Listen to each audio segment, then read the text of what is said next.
Biblia, diríamos hoy, ¿no? Acusaban a los samaritanos. Una animadversión que a veces existe entre las propias ramas del cristianismo, ¿no? No es que tú eres de tal, tú eres pentecostal y los pentecostales tienen lenguas, las lenguas son del diablo. Algo así, ¿no? Porque cuando quisieron ofender a Jesús, los fariseos y escribas le dijeron, ¿no te hemos dicho que eres samaritano y que tienes demonio? Fíjense el equivalente, ¿no? Eres samaritano y tienes demonio. Por supuesto que Jesús les devolvió con guante blanco el ejemplo y les dijo, un sacerdote abandonó a un hombre herido, un levita no le hizo caso al hombre herido, pero un samaritano se paró en el camino y, bueno, total que Felipe llega a Samaria. ¿Qué hace? ¿Se queda callado porque no son 100% judíos, porque son del bando contrario? ¿O predica? Pues se decide por predicar, ¿no? Se decide por predicar. Y entonces dice que las gentes, en el verso 6, escuchaban atentamente unánimes las cosas que decía Felipe, oyendo y viendo las señales que hacía. Porque de muchos que tenían espíritus inmundos salían estos dando grandes voces, y muchos paralíticos y cojos eran sanados, así que había gran gozo en aquella ciudad. La Iglesia de la Luz del Mundo, aunque es acérrima enemiga de la Iglesia Católica, es su hermana gemela. Porque la estructura vertical episcopal es la misma de un papado. Jesús dejó apóstoles para que guiaran la iglesia. Y ahora solo hay un apóstol vivo, que es el hijo de Aarón Joaquín, no recuerdo cómo se llama este nuevo apóstol. Y lo conocemos porque tuvimos una exposición de Biblias allá. Y por aquí tenemos unas fotos, él mismo visitando la exposición de Biblias. Pero la idea que ellos tienen es, en la iglesia no puede haber bautismo con el Espíritu Santo, no puede haber milagros, no puede haber sanidades si no hay apóstoles. Y como el único apóstol verdadero es el nuestro, pues la única iglesia verdadera es la nuestra y la única iglesia que tiene milagros es la nuestra. Esto lo retomo porque aquí vemos a Felipe, que es un diácono. Déjenme decir, ni siquiera es pastor. Estoy hablando como si fuera un escalafón, que no lo es. Ni siquiera es pastor y Dios lo utiliza en milagros. ¿Por qué? Porque la teoría de la luz del mundo, como la teoría católica, es que solo las manos apostólicas y por el obispo pueden ser el instrumento de Dios para lo milagroso. Mientras que para la iglesia cristiana la interpretación sería otra, ¿no?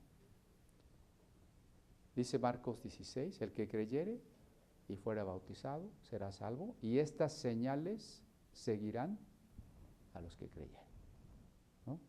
No a los apóstoles, sino a los que creyeron. Entonces, a veces los llamados apóstoles modernos quieren hacernos pensar que los milagros solo suceden por ellos. Y por eso nos invitan a ir al auditorio donde van a estar, a dar nuestra ofrenda, porque ellos traen la unción, y la unción que ellos traen es la que nos va a resolver los problemas. Recordemos que el Espíritu Santo está en todos nosotros. Que la característica del nuevo pacto es derramaré mi espíritu sobre toda carne, vuestros hijos, vuestras hijas, los siervos y las siervas. El Espíritu Santo está en todos nosotros. Cuando Felipe evangeliza, el Señor le respalda con las señales que respaldan la palabra. No es que estemos buscando milagros. Ya hablamos de los dones del Espíritu y creo que quedó claro, no buscamos milagros. Pero si al Señor place, Él respaldará su palabra con los milagros, ¿verdad? No creemos que los milagros han dejado de existir, ninguna parte de la Biblia nos dice eso. Por el contrario, el Dios inmutable, pues no cambia. Tampoco pensamos que se pueden dar cursos de milagros, tampoco pensamos que se pueda anunciar el culto de milagros para el miércoles, ¿no? Tampoco pensamos que hay que buscar los milagros porque si no Dios no está con nosotros, ¿no? Allá en Hechos 4, cuando la iglesia empezó a sufrir persecución, se reunieron y oraron y la oración decía, Señor, concede que tus siervos hablen tu palabra con todo denuedo. ¿Cuál es nuestro esfuerzo? Hablar la palabra, ¿no? Yo creo que hay que ver ese texto. Hechos 4, porque si no van a pensar que estoy inventando.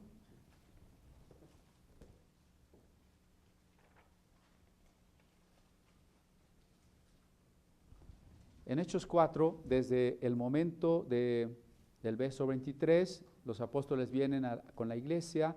En el 24 comienzan una oración unánime.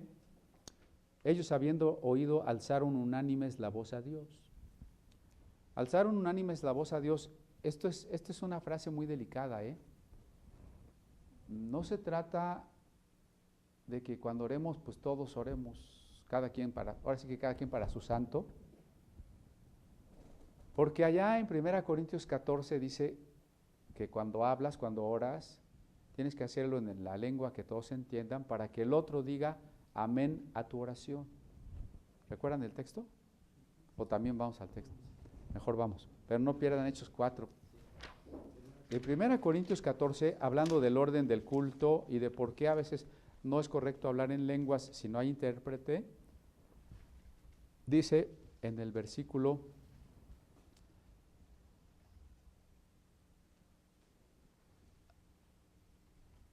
a ver qué número es.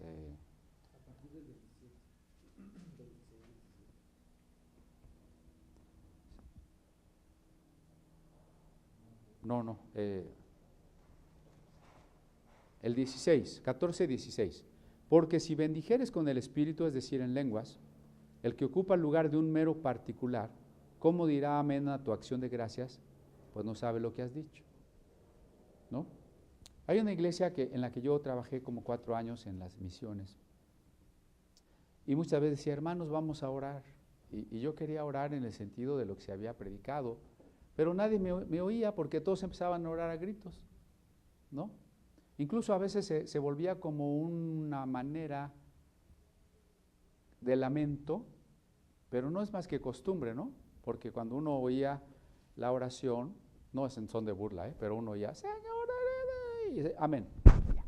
Ya no está llorando ni nada, o sea, era una manera nada más, ¿no? Y entonces si yo quería orar algo que quería que los demás escucharan, pues nadie escuchaba, porque estaba gritando. Entonces noten que aquí dice que el que ocupa el lugar de mero particular debe decir amén. Y esa es la unanimidad, ¿no?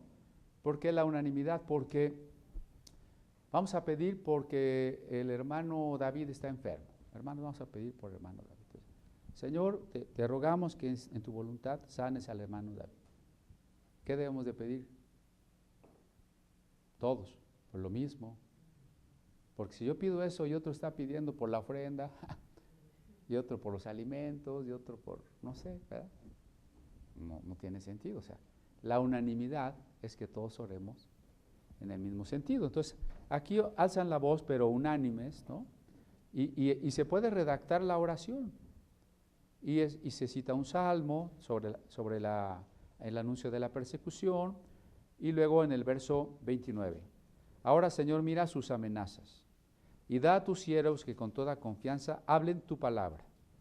O sea, la petición fundamental no es, Señor, que no nos persigan, ¿no? Porque los versos anteriores está hablando de que se juntaron contra tu santo Hijo Jesús. Pero la oración no es, Señor, que no nos persigan, sino que hablemos tu palabra con toda confianza.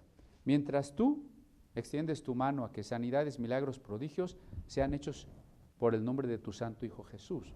O sea, yo no estoy pidiendo el milagro como en primer lugar, sino que Dios me deje hablar la palabra y que mientras Él, como Él quiere, Él extienda su mano y haga lo que tiene que hacer. Resultado, como hubieron orado, el lugar en que estaban congregados tembló y fueron todos llenos del Espíritu Santo y hablaron la palabra de Dios con confianza, que es lo que estaban pidiendo, ¿no? Su oración se contesta. Ahora, fueron llenos del Espíritu Santo. ¿No acababa de pasar el Pentecostés? ¿Cómo? ¿Por qué fueron llenos del Espíritu Santo? ¿Porque eran pentecostales? No, sino porque el cristiano tiene que estar siendo lleno constantemente, es decir, rindiéndose, sumergiéndose, porque somos tendentes a que, bueno, ya, sí, ayer estuve en plena comunión, rendición al Señor de Cristo, pero hoy como que ya voy agarrando otra vez el gobierno de mi vida, ¿no? Entonces se requiere volvernos a rendir. Sí, hermano, acerca de lo que usted dice, tuvimos una experiencia hace un tiempo. Nosotros creemos que por supuesto Dios sigue haciendo milagros, los vemos constante en la iglesia, no de acuerdo a nuestras voluntades, sino de acuerdo a la voluntad de Dios, pero nos llamaron porque había una persona que estaba poseída de un espíritu maligno. Entonces fuimos, y aquí hay en esta experiencia última que tuvimos, una aplicación a los dos casos que usted menciona, porque su servidor fue 2 días y hubo un fruto porque la persona quedó calmada. Le predicamos obviamente el evangelio, le expliqué que no tenía sentido que el demonio se fuera si ella no se arrepentía de sus pecados y le decía a Cristo que le salvara, ¿no?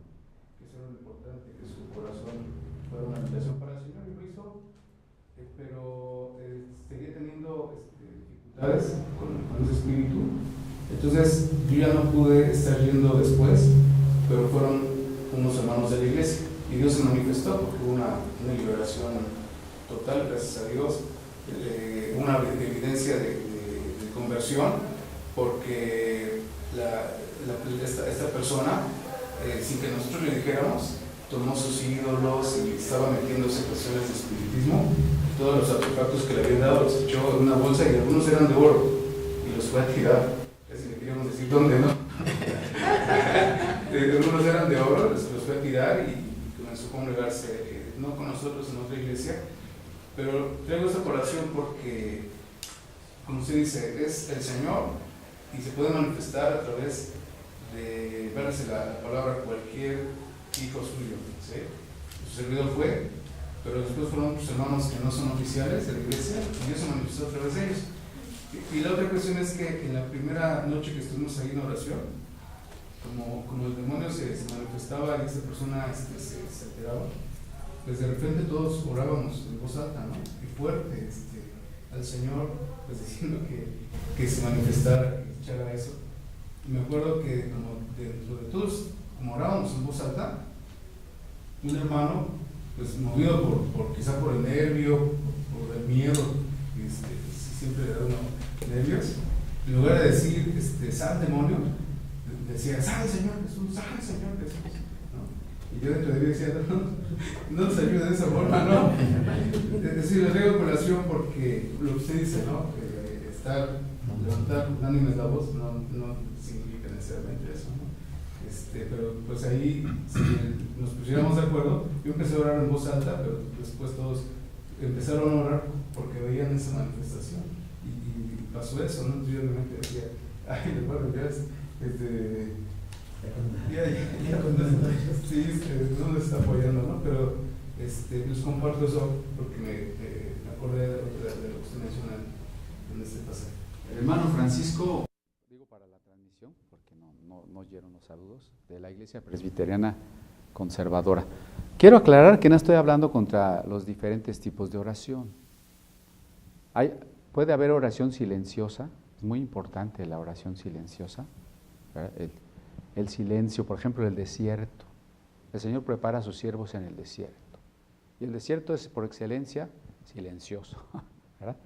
Pero también está la oración repetida, como los salmos, lo que se llama propiamente rezar. Rezar es repetir. Pero nosotros también podemos hacer oraciones escritas, de memoria o leídas, también es válido. Podemos hacer oraciones espontáneas. Podemos hacer oración en secreto allá en nuestra recámara. Podemos hacer oración en público, como lo que acabamos de leer. Podemos hacer oración gozosa o llorando cuando nuestra angustia o nuestra tristeza pues es muy grande. Podemos hacer oración de clamor, como dice el Salmo 42, como el siervo brama por las corrientes de las aguas. No estoy diciendo que toda oración es dentro de un cajón, sino que hay muchas formas, hay mucha libertad. Lo que digo que si es comunitaria, sea unánime, eso sí. Y que si a veces el Señor nos mueve a llorar o nuestra propia emoción nos mueve a llorar, que es totalmente válido, no lo convirtamos en un modo, en una especie de actuación, porque no tiene que ser siempre así para que sea válido, ¿verdad? Algo iba a decir, hermano. Lo que estamos comentando con respecto a los griegos, de que no podíamos borrar prácticamente pues la cultura griega. Nada más quería comentar que la forma musical que hoy conocemos, la escala diatónica en la música, es herencia de los griegos. Entonces no hay forma de poder quitar cosas o enseñanza que viene de esa cultura. Así es. Bueno, continuamos con Hechos 8. Entonces Felipe fue bendecido por Dios para que a su testimonio del Evangelio Le siguieran los milagros, ¿no? Como echar fuera los demonios y sanar paralíticos. En el 9, había un hombre llamado Simón, el cual había sido antes mágico en aquella ciudad y había engañado a la gente de Samaria, diciéndose ser algún grande, al cual oían todos atentamente, desde el más pequeño hasta el más grande, diciendo, este es la gran virtud de Dios. Y le estaban atentos porque con sus artes mágicas los había embelesado mucho tiempo. Esta es la misma situación que vivimos hoy. Simón el Mago es el equivalente de las doctrinas nueva era en nuestra época. Pero a veces nos espanta, ¿no? No es que tal persona practica la yoga, la hechicería y va a limpias y yo no me junto con él porque ha de tener demonios. Pero si somos cuidadosos, toda esta gente que seguía a Simón el Mago, si no toda, la mayoría, lo que en realidad tenía era hambre espiritual. Y seguía a esta persona en sus mentiras porque no había otra cosa. Entonces el Evangelio debe ser dado a estas personas que creen en esas cosas, como todos ellos. Eso es lo que practicaban, eso es lo que creían. Y sin embargo, no fue obstáculo para que Felipe les diera la palabra. Felipe les dio la palabra. Y cuando compararon aquello que no tiene sustancia porque es vanidad con la realidad del Evangelio de Cristo, se convirtieron a Cristo. Probablemente, bueno, aquí dice que también Simón se convirtió. No sabemos si Simón continuó en la fe. Las tradiciones cristianas tempranas lo ubican como un apóstata,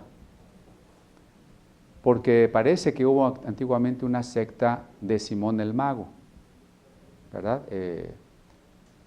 Y el libro apócrifo que se llama Hechos de Pedro, incluso nos da unas narraciones de los encuentros entre Pedro y Simón el Mago.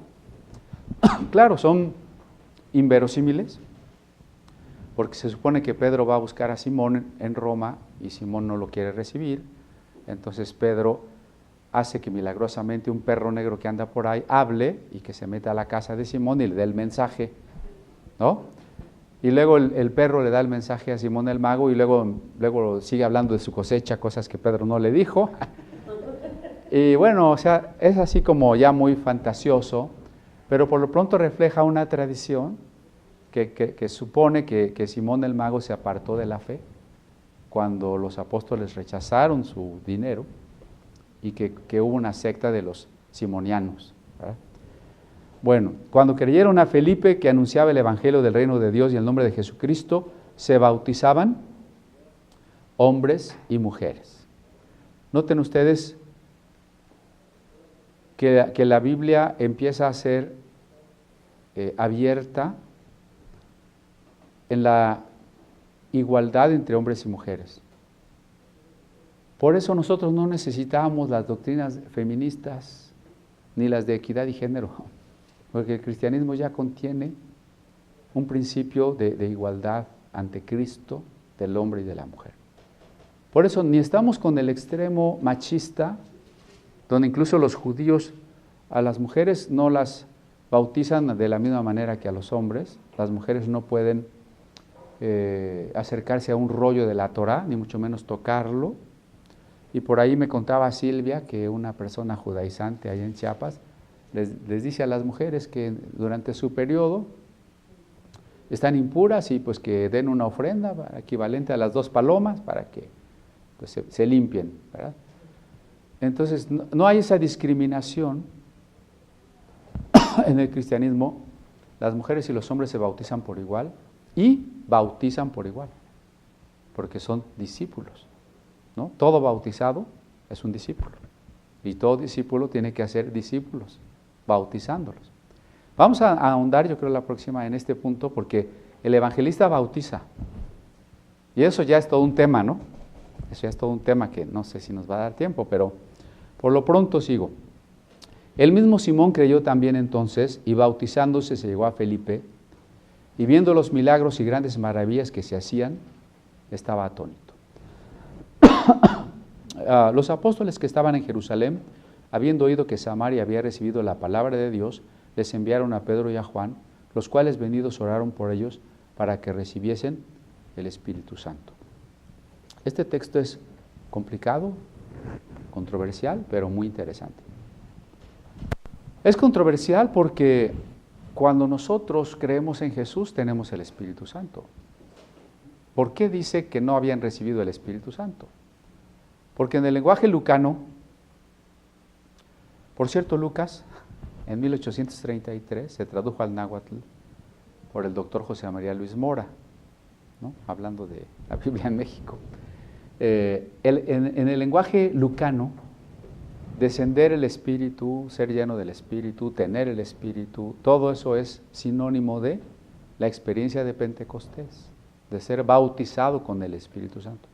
No de tenerlo, porque ya se tiene, sino de ser estar en la plenitud, en la inmersión del Espíritu Santo.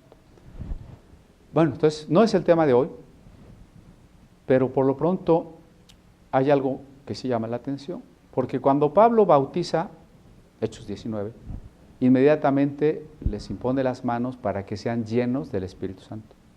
Sin embargo, Felipe no. Felipe no se siente movido por el Espíritu para hacer eso. ¿Cómo completa Dios la tarea de Felipe? Bueno, la iglesia de Jerusalén se entera de que en Samaria se ha predicado el Evangelio, ¿no? Ahora bien, la iglesia de Jerusalén tiene dos opciones. Ese Felipe rebelde, ¿quién le dijo que le predicara a los samaritanos? Ya se nos salió del huacal. Repréndanlo. Esa era una opción. La otra opción, pues reconozcamos que no solo para los judíos es el Evangelio, sino que a Dios ha placido querer alcanzar a los samaritanos, ¿no? La iglesia se decide por esta segunda opción. El Evangelio también es para los que no son 100% judíos, para nuestros enemigos religiosos. Uso la palabra enemigos porque entre distintas corrientes teológicas nos hemos matado, ¿no? San Agustín pidió al emperador apoyo del ejército romano imperial contra los donatistas, o sea, los seguidores del obispo Donato. Entonces, de que nos hemos matado, nos hemos matado. Entonces, se ha acuñado un término que es el odium theologicum. O sea, estas diferencias, ¿verdad?, llegan al odium theologicum. Entonces, la iglesia de Jerusalén supera el odium theologicum con los samaritanos y acepta que su conversión es válida y auténtica. Y manda a Pedro y a Juan. Conste que la iglesia de Samaria no está bajo la cobertura de Pedro. ¿Sí? Se me quedan viendo raro, ¿no? Ya vimos el tema de los apóstoles. Contemporáneamente, los apóstoles supuestos quieren decir que las iglesias de mi cobertura, que están sujetas a mí y que me tienen que dar su dinero, ¿no? Si se fijan, no se dijo, Samaria es de la cobertura de Felipe o de la cobertura de Pedro, porque Felipe está sujeto a Pedro. Sino para empezar, fueron dos apóstoles, Pedro y Juan. Y enviados por los otros apóstoles, ¿no? Entonces, ¿quién es el dueño de la iglesia? Cristo. Aparte de Cristo, ¿hay dueños de distintas secciones de la iglesia? O sea que si cada apóstol tiene su grupito de iglesias, pues habría otros dueños, ¿no? Aquí vemos que es el conjunto de apóstoles. Esto es algo muy, muy importante de distinguir. No es el apóstol, sino el conjunto de apóstoles. lo que nos compartía el hermano Francisco, ¿no? Si en mi iglesia yo no estoy de acuerdo en algo con los ancianos, con el pastor, puedo apelar incluso hasta el sínodo o la asamblea, o sea, el conjunto de todos los ministros, ¿no? Porque no hay un dueño de la iglesia.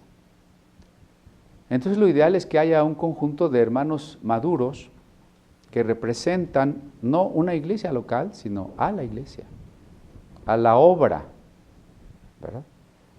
Y entonces es la iglesia de Jerusalén, que en un sentido es la iglesia madre, pero no es un centro administrativo. O sea, puede haber una iglesia madre, pero no es un centro administrativo, porque cada iglesia tiene que tener su independencia. En ese sentido, la iglesia menonita, la iglesia bautista es bastante avanzada, ¿no? Las iglesias son bastante independientes. Pero las iglesias madre mantienen la unidad, no administrativa, sino espiritual, doctrinal. Entonces Jerusalén se siente responsable, dice, Felipe es alguien que ha salido de aquí. En su concepto, como las denominaciones no habían nacido, en el concepto de los jerosolimitanos no puede haber más que la única asamblea de discípulos de Jesús, ¿no? Cualquiera que se haga discípulo donde quiera que sea, pertenece al único cuerpo posible, ¿no? Con eso no estoy diciendo que las denominaciones sean del diablo, porque hay quien en honor a la unidad condena a las denominaciones. Entonces no está uniendo nada. ¿Sí me explico? El otro día estuve en la inauguración de una casa, no voy a decir de qué institución, que por cierto empezaron a embarrarla de aceite por todos lados. No está en la Biblia eso. Y pidieron a un apóstol que orara para empezar la reunión, y en vez de orar se echó un discurso de 1 hora, invitando a la unidad, pero condenando a las denominaciones. Eso es una contradicción, ¿no? No puedo en aras de la iglesia buena decir todos están mal, unámonos, pero conmigo, ¿verdad? No puedo decir la única iglesia verdadera es la local y como ustedes no son locales, pues están fuera. No, toda verdadera iglesia local y toda verdadera iglesia espiritual reconocerá a todos los cristianos del lugar, sean de la iglesia que sean. Digo, si ellos no se quieren juntar conmigo ya es problema de ellos, pero nosotros los tenemos que reconocer como parte del cuerpo de Cristo, ¿verdad? Porque la comunidad no está construida sobre que nos queramos reconocer o no, sino sobre el hecho de que la sangre de Cristo rescató a esas personas y los hizo hijos de Dios. Entonces Él es un hijo de Dios, aunque me caiga mal, ¿verdad? Esa es la base de la verdadera comunidad, la base de la unidad. Por tanto, la iglesia de Jerusalén sintió una preocupación por los nuevos creyentes. ¿Qué vamos a hacer para mantener la unidad? Por lo pronto Dios estaba haciendo algo muy interesante. No les dio el bautismo del Espíritu Santo hasta que Jerusalén se los ministrara, ¿no? O sea, el libro de Hechos no nos cuenta todas las ocasiones que todos los cristianos fueron llenos del Espíritu Santo. ¿Estamos de acuerdo? Solamente nos relata 5 ocasiones. Y cada una de ellas la relata, no porque fueran las únicas, sino porque fueron señeras, hitos en la historia de la iglesia. Una de ellas es esta. ¿Por qué relatarnos el descenso del Espíritu Santo sobre samaritanos? Porque Dios no se los dio mientras Jerusalén no diera la manifestación de unidad. Entonces no es que Samaria estaba bajo la cobertura de Pedro, sino que Jerusalén tenía que enviar a los apóstoles, pudo haber sido Pedro, Juan o cualquier otro, para dar la aprobación a lo que Felipe había hecho. Y Felipe como evangelista no puede ser independiente. Ningún evangelista puede ni debe ser independiente. Yo me he encontrado hermanos rebeldones, ¿no? Hermano, ¿usted a qué iglesia va? No, yo a ninguna, yo nomás ando evangelizando. Pues está muy bien que ande evangelizando, eso no se lo vamos a discutir, pero él debería estar sujeto a una iglesia.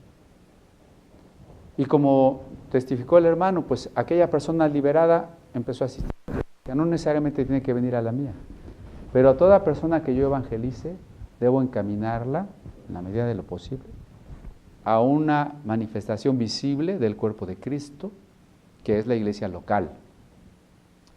El evangelista no es independiente, porque no es pastor, él no se va a quedar a cuidar a las ovejas. Ahorita le voy a pedir a Silvia que nos comparta el caso de Chiapas, donde hubo tanto evangelismo y no hubo pastoral.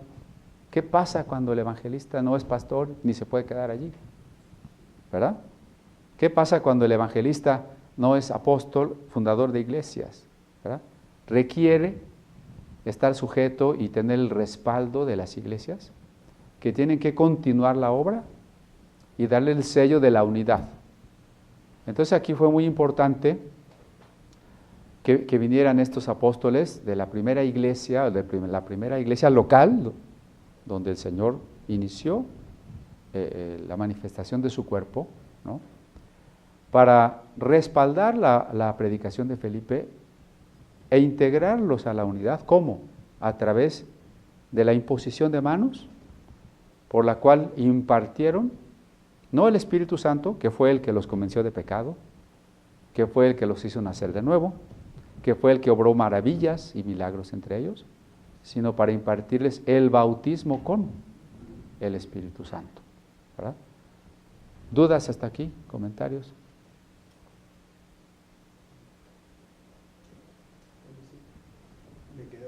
Ahí ahorita lo último que dijo, una cosa es recibir el Espíritu y una cosa es recibir el bautismo del Espíritu. ¿Cuál sería? ¿Cómo lo podríamos entender de diferente forma? Pareciera que yo lo entiendo como un mismo momento.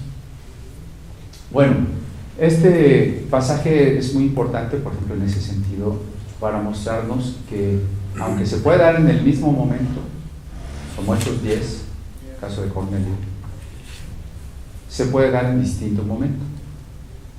Y al darse en distinto momento, necesariamente son dos cosas distintas, ¿no? Por ejemplo, Pablo, en Corintios 12, al hablar de nuestra fe en Cristo, la equipara a haber bebido de un mismo espíritu. ¿No hemos bebido todos de un mismo espíritu? Y la palabra bautismo, pues, es inmersión, ¿no? Digo, normalmente. Entonces, la diferencia no está en la persona es el Espíritu Santo, tanto en la conversión como en el bautismo del Espíritu, es el Espíritu Santo. La diferencia la ilustro figurativamente, solo figurativamente, que cuando nos convertimos nos bebemos un vaso de agua. Es decir, el Espíritu Santo está dentro de nosotros y nos vivifica, ¿no?, desde dentro. Y el bautismo, como es inmersión, lo podríamos equiparar a ser sumergidos en un río. No solo el Espíritu ha venido a mí a llenarme, a hacerme nacer de nuevo, sino ahora la rendición que Él me pide, el tipo de comunión que Él me ofrece, es equivalente a ser sumergido en Él, y como es un río, llevarme en su corriente. Y entonces podemos ver a muchos cristianos que no podríamos decir que no lo son, ¿verdad? Sin embargo, son carnales, son tibios. Y pues a veces se esfuerzan, pero también se cansan de tratar de ser buenos cristianos. A diferencia del que se sumerge en el Espíritu Santo, que es llevado por la gracia. Ya no está en su propio esfuerzo, sino en la gracia, ¿no? Entonces, aquí, en el momento en que los samaritanos se bautizan y creen, tenemos que aceptar que son salvos, ¿no?, conforme a la promesa. El que creyere y fuere bautizado será salvo. Ellos, dice aquí, creyeron, se bautizaron, recibieron milagros, había gran gozo. No podemos dudar o poner en tela de juicio su salvación. Eran salvos. Pero tampoco podemos borrar los versículos que no fue sino hasta que recibieron la imposición de manos, que recibieron algo diferente, relacionado también con el Espíritu Santo, pero que no era la conversión, porque la conversión no se da a través de imposición de manos, ¿no? No sé si sí, son dos cosas distintas. Por eso, lo importante aquí es como en Hechos 4 leímos que todos fueron llenos, y aunque ya había pasado el Pentecostés, o Pablo en Efesios 5 cuando nos ordena a los cristianos, sean llenos de Espíritu. Porque comprender que finalmente la orden de Dios para todo cristiano es mantenerse en esa inmersión, pues puede ayudarnos a superar toda discusión pentecostal, antipentecostal, ¿no? O sea, finalmente no es sino el que reconocer que todos los cristianos tenemos que estar llenos del Espíritu Santo, ¿no? Y que eso puede ir más allá de la denominación. Porque aunque las denominaciones no son lo ideal, por las diferencias que tenemos, ya también es un hecho histórico que no van a desaparecer. Y que algunas fueron una bendición cuando nacieron, ¿no? Por ejemplo, los luteranos. No estamos celebrando 500 años de la Reforma. Entonces, cuando los luteranos nacieron, ¿fueron una bendición? Sí, entonces ahora no podemos señalarlos y decir, ustedes son la denominación, ¿no? Yo prefiero verlas como las tribus de Israel. Cada tribu era bastante independiente. Incluso en una época de su historia no fueron más que una confederación de tribus. Hubo veces que algunos de los jueces solo fueron jueces para ciertas tribus. Por ejemplo, Samson no fue el juez de todo Israel, sino de la tribu de Dan. O Gedeón, de las tribus del sur. Entonces así es la iglesia hoy, ¿no? O sea, somos distintas tribus. A veces los siervos que Dios levanta no nos lideran a todos, pero porque no hay un papa evangélico, ¿eh? Por ahí no falta quien frente a los periódicos se anuncia, es que yo soy el representante de los evangélicos. Falso de toda falsedad. Sí, a mí me gusta explicar que es como, bueno, de hecho la iglesia es la familia de Dios. Y así como nosotros tenemos una familia de donde venimos, formamos nuestra familia, nuestros hijos somos sus familias, somos una sola familia, pero cada quien en su casa tiene sus hábitos, sus costumbres, y no por eso estamos peleados o divididos, ¿no?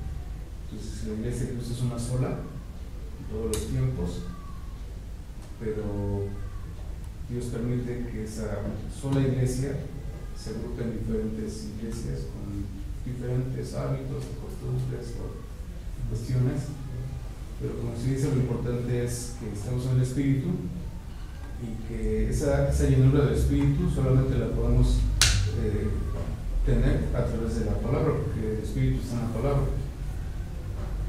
No hay otra manera de cómo me lleno del Espíritu, principalmente a través de la Escritura, ¿verdad? Está probado que un creyente que no lee su Biblia pues no puede tener esa llenura. Mientras más leemos, sentimos como el Espíritu Santo obra de forma especial en nosotros. Sí, lo que hay que superar es, no somos sectas, pero a veces tenemos la actitud sectaria. ¿Cuál es la actitud sectaria? Todos nosotros, o nosotros los mejores, cuando menos, ¿verdad? Esa es la actitud sectaria.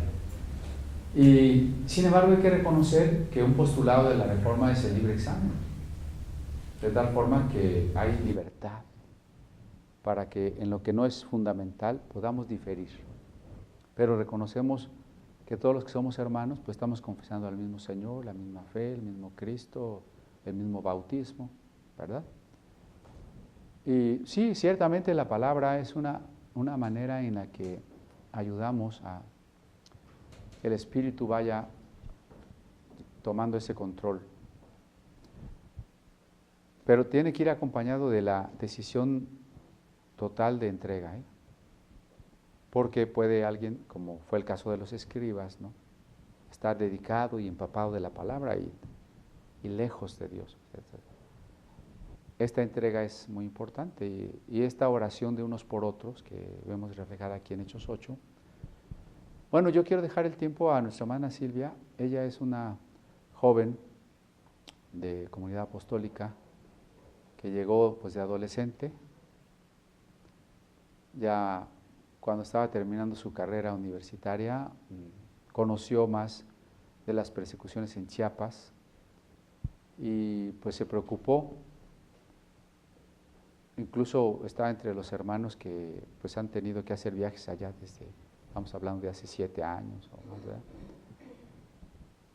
Y esa preocupación pues le llevó al deseo de estudiar algo que pudiera darle herramientas y contactos internacionales para apoyar a los hermanos perseguidos.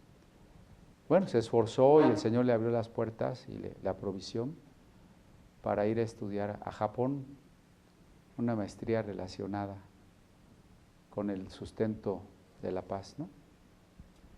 Y pues ahorita se escapó de Japón unos días, ya se regresa pronto, pero estos días fue a Chiapas y creo que después de varios años y de lo que ha escuchado allá y de entrevistar personas que antes no había entrevistado, tiene hoy un panorama más completo, del cual yo le he pedido que los casos de evangelismo, para que nos ilustre qué es la tarea de un evangelista, nos los pueda contar, ¿verdad? Entonces vamos a dejarle, yo creo que el micrófono, para que los hermanos de la internet puedan dejarle escuchar.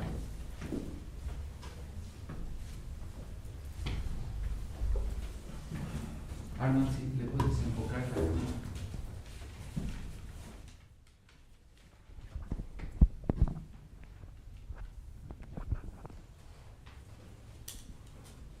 Buenas tardes, hermanos. Mi nombre es Silvia Luz, el pastor ya me presentó. Sí, llevo en comunidad apostólica prácticamente desde que me convertí. Yo tenía 17 años, estuve congregándome con el pastor Cristian y he tenido la oportunidad de poder estudiar más a fondo esto de la persecución cristiana a nivel internacional, pero mi investigación se focaliza en el caso de los cristianos en Chiapas. Y bueno, de lo de las ilustraciones que el pastor me ha pedido, quisiera, tomando un poquito de la actitud sectaria que tienen muchas iglesias, es algo que pude notar bastante en Chiapas también, ¿no? Esta actitud sectaria lastima mucho a la iglesia y lastima mucho a la labor de evangelización, porque los no creyentes o incluso el cuerpo, los creyentes que están dentro de la iglesia, observan estas actitudes sectarias. Y eso da un mal testimonio del amor en Cristo y causa decepciones en los creyentes y hace que se alejen muchos de ellos del Señor, ¿no? Y por eso también el crecimiento de iglesias no cristianas o incluso de iglesias musulmanas en Chiapas hoy en día, debido a estas decepciones, ¿no? Pero tomando algunos ejemplos de evangelistas, yo tuve la oportunidad de entrevistar a varios pastores que son pastores evangélicos indígenas. Muchos de ellos, si no es que todos, son analfabetas y están aprendiendo a leer con la Biblia, siendo el primer libro que ellos leen. Entonces nosotros sabemos que es difícil comprender la palabra de Dios y más siendo el primer libro que lees, todavía un reto más grande. Pero he visto de ellos el ejemplo de que a pesar de que no saben leer bien todavía, a pesar de que están aprendiendo a leer con la Biblia, eso no ha sido impedimento para que ellos no vayan y prediquen. Ellos, noté en varios de ellos, uno de ellos va y predica, oró mucho pidiéndole a Dios que le ayudara a entender la Biblia, leía la Biblia en tzotzil lo que podía y no entendía, ¿no? Porque era el primer libro que leía. Oró mucho y el Señor digamos que lo respaldó, le dio ánimo el Espíritu Santo en oración diciéndole yo te ayudaré a entender.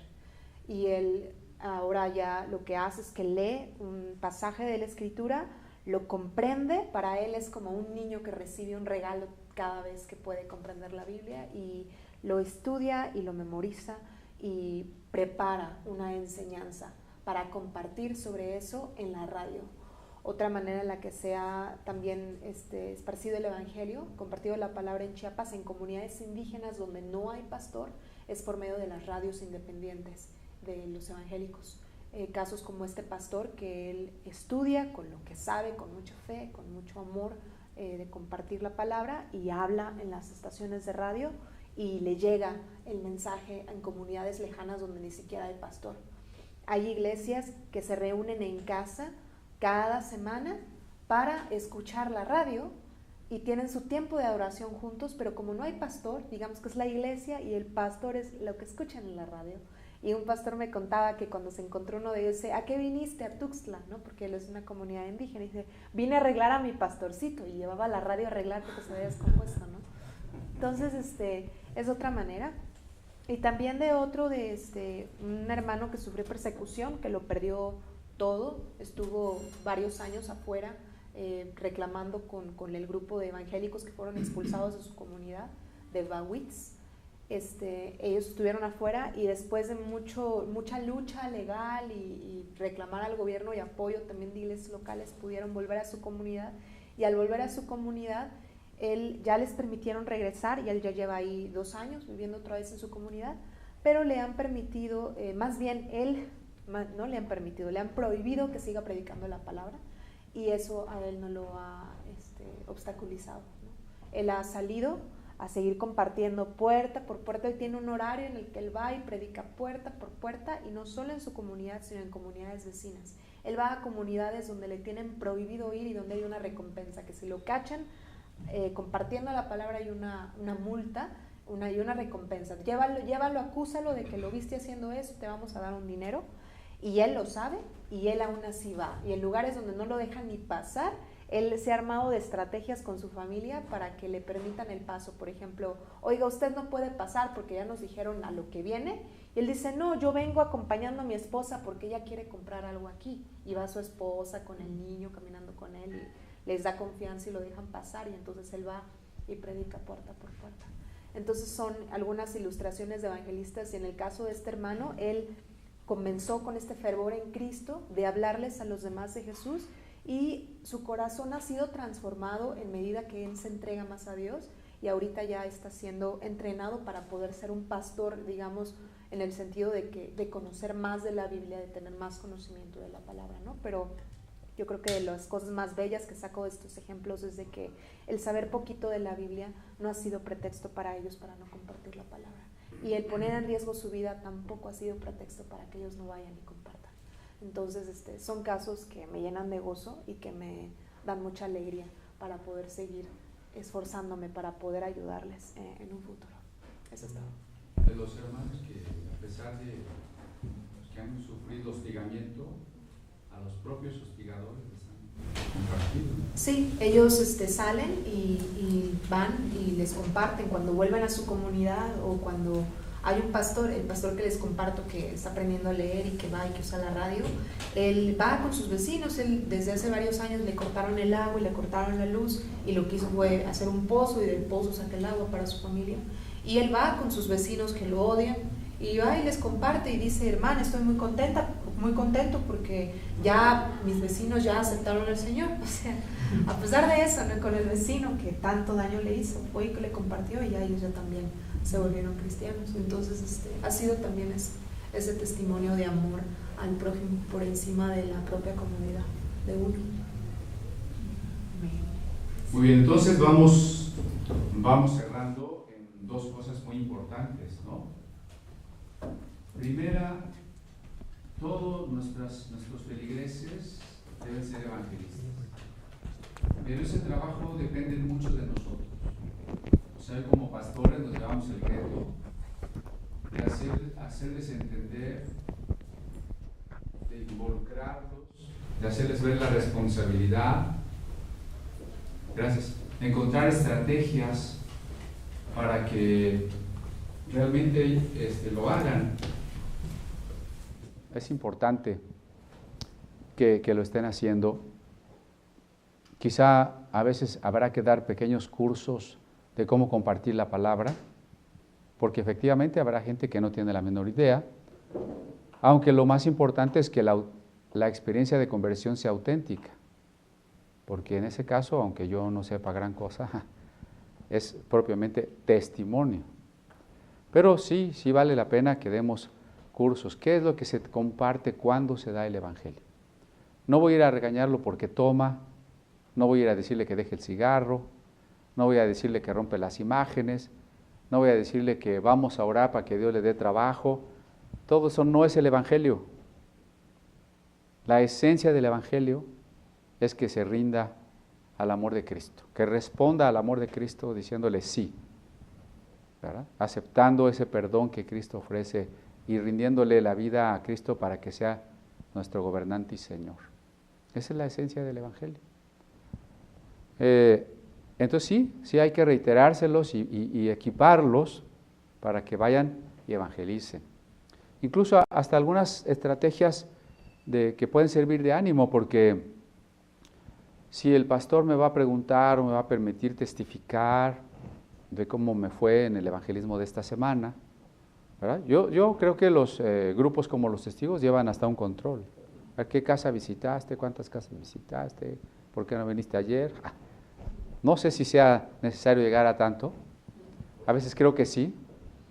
A veces creo que el problema de que damos tanta libertad es que yo estoy suponiendo que todos somos maduros y la realidad es que no somos maduros. Parece que más bien todavía a veces somos ovejas chiquitas y la oveja chiquita pues hasta con la vara hay que hacerla que se vaya por donde debe, ¿verdad? Entonces pues sí, hay que orar y hay que pensar y hay que planificar cómo vamos a lograr que nuestras iglesias sean evangelistas y que no deje de ser un reto.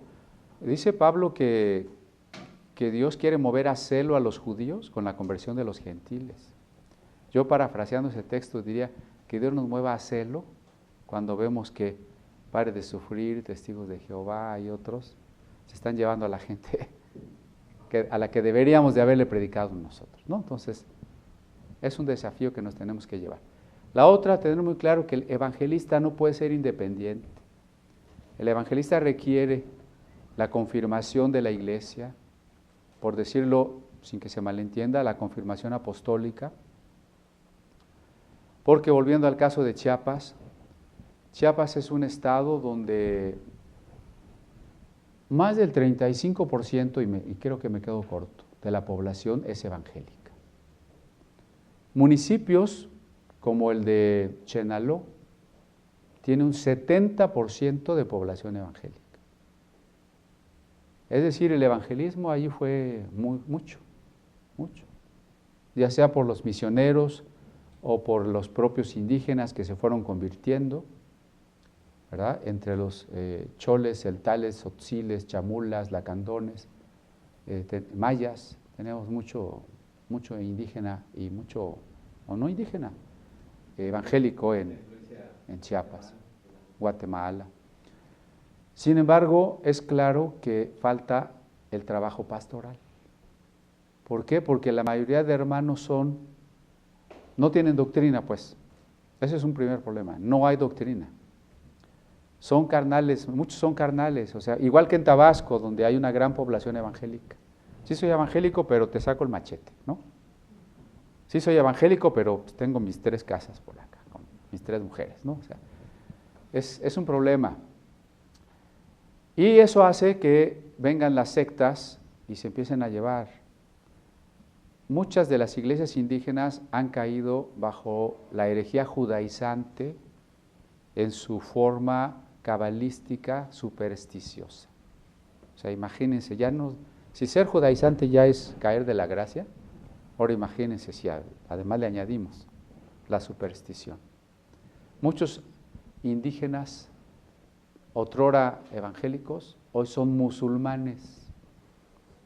Yo siempre les platico que el primer pastor asesinado en esta nueva ola de persecuciones que partió de los años 1970 fue el pastor Miguel Caxlán, ¿no? A quien después de sacarle los ojos lo ahorcaron.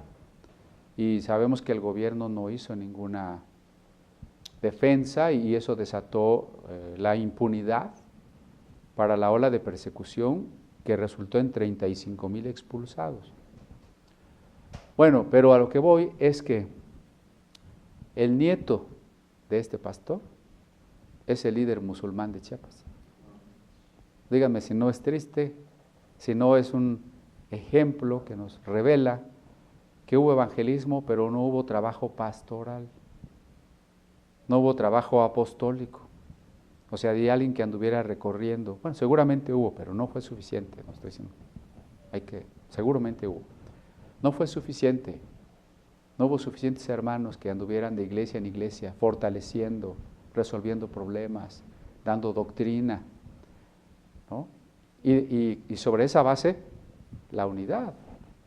Porque la división en Chiapas es lo que hace que la minoría católica, fíjense cómo lo estoy diciendo, sobre todo en Chenaló, la minoría católica persiga a la mayoría evangélica y la mayoría evangélica se comporte como minoría y no responda. ¿Por qué? Porque no está organizada. Bueno, eso pasa con los pobres y los ricos, ¿no? Los ricos son minoría, nosotros somos mayoría, pero estamos desorganizados y entonces los ricos hacen lo que quieren con nosotros. Bueno, pues pasa lo mismo, pero en el ámbito católico evangélico en Chiapas. Y parte de esa desunión se debe a las diferencias doctrinales, y no solo doctrinales, simplemente carnales, ¿no? Tengo celo del pastor fulano, hay un chisme con el pastor perengano y una crítica a la iglesia sutana. Viendo la historia de la Reforma del siglo XVI, la Iglesia Católica reacciona relativamente pronto, y aunque perdió los países de Europa del Norte, no perdió España, no perdió Francia, no perdió Italia, no perdió China, ni Japón, ni América. ¿Por qué? Porque de inmediato reaccionó, combatió los ejércitos protestantes, sofocó la Reforma en otros países, mandó misioneros a las tierras que no se habían evangelizado, mientras los protestantes se enfrascaron en el pleito entre ellos mismos, luteranos contra calvinistas, contra anglicanos, contra anabaptistas. La desunión de la Reforma es lo que impidió el avance de la Reforma. Fue la mejor arma en manos de la Iglesia Católica. La desunión en Chiapas es lo mismo, lo que permite la persecución. Esa desunión, obvio, no está en Chiapas solamente, sino está desde aquí. Porque si toda la iglesia mexicana, frente a la discriminación o el hostigamiento de un cierto grupo de la iglesia, tuviera como respuesta que todos protestamos, que todos apoyamos, que todos vamos, nadie se metería con ellos. Oye, yo ataco a este y se me vienen encima 6 millones, ¿no? Pero no estamos unidos. Por eso el evangelismo no es solo, no es independiente. El evangelismo debe ser respaldado por la iglesia, los evangelistas deben sujetarse a su iglesia y la iglesia debe dar el respaldo y la continuidad a la obra evangelística. Hermano, ¿iba a decir algo? Sí, iba a decir que Chiapas se encuentra en la situación en la que se encontraba Samaria, que nada más se les había predicado. Felipe les había hablado la palabra, pero necesitaban todavía más apoyo y por eso Jerusalén fue apoyado. Así es. Así es. Es triste que muchos hermanos, digo, aunque sinceros y fervorosos, pues hay muchas cosas que no entienden. Simplemente todavía dentro de la propia iglesia hay mucho maltrato a la mujer. La mujer sigue ocupando un lugar marginal. La propia Estela, que fue el instrumento de Dios para liberar de la cárcel a 90 hermanos, nadie le hace caso, ¿verdad? Nadie le apoya en nada. Ellos siguen pensando que los hechiceros y los brujos les pueden hacer daño, y todavía no entienden que todo eso es aire, no existe, es superstición, ¿no? Bueno, ¿para qué decir? O sea, hay tantos puntos en los que no hay doctrina. Y como tampoco hay conducta, muchas veces no hay conducta adecuada. Y cuando no hay conducta adecuada, pues el perseguidor encuentra un pretexto, ¿no? Oh, es que esta iglesia es muy escandalosa, es que estos hermanos no nos respetan, es que estos nos critican. Y aunque no es justificación para perseguir, sí se usa como un pretexto para perseguir.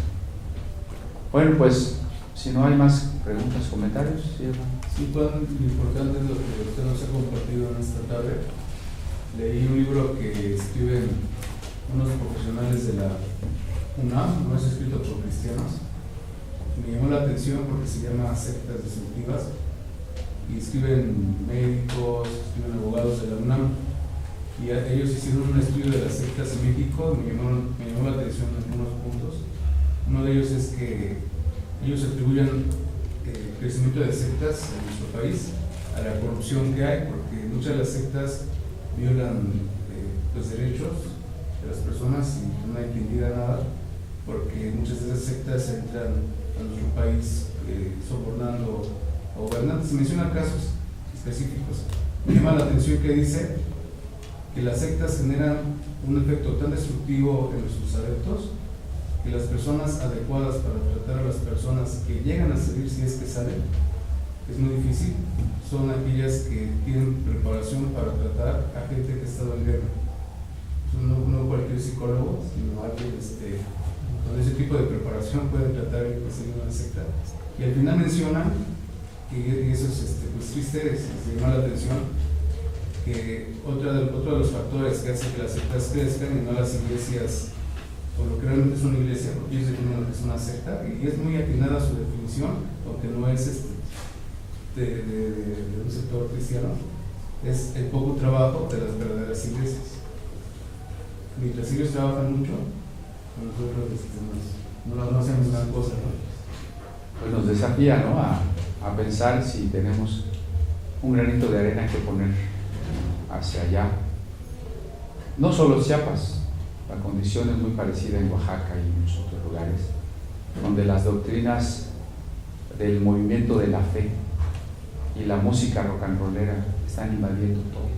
Uno dice, estos indígenas tenían sus himnos, su música autóctona, y ahora a través de radio, de discos y demás, ya están cantando las mismas canciones comerciales con letra cristiana, de balada, reggaetón, mariachi, o sea, pues están echando a perder. Cierro con este testimonio, anécdota triste. Me enteré que estaban expulsando a una iglesia de un pueblo. Y entonces yo hablé a gobernación y ¿qué está pasando? Y entonces me dijeron, bueno, ahí hay iglesias evangélicas, hay 4 o 5 de diferentes denominaciones, pero estas iglesias y todo el pueblo quieren sacar a este grupo porque, además de muchas cosas raras que hacen, quisieron exorcizar, sacarle el demonio a un hombre a palos y lo mataron. Entonces, ¿cómo la falta de doctrina y las ideas estas pues de las unciones, las guerras espirituales, los exorcismos, ¿no?, de ver demonios en todo, llevaron a esta pequeña iglesia desorientada a matar a una persona, lo cual obviamente abona pretextos para estar en contra de la iglesia cristiana. Entonces, aunque quisimos defender y protestar, ¿qué podíamos hacer ya en ese caso, no? Pero es una alerta de que necesitamos llevar la palabra, la doctrina con aquellos hermanos, ¿no? Pues me pidió Karen, como estuvo ocupada y no estuvo en la puerta, que si pueden pasar con ella los que vayan a dejar su cooperación. Yo creo que ya nos preparamos para la comida, porque ya nos pasamos un poquito y seguro ya tienen hambre. Mandamos saludos a todos los hermanos que a la internet nos hayan acompañado y nos despedimos. Que Dios les bendiga.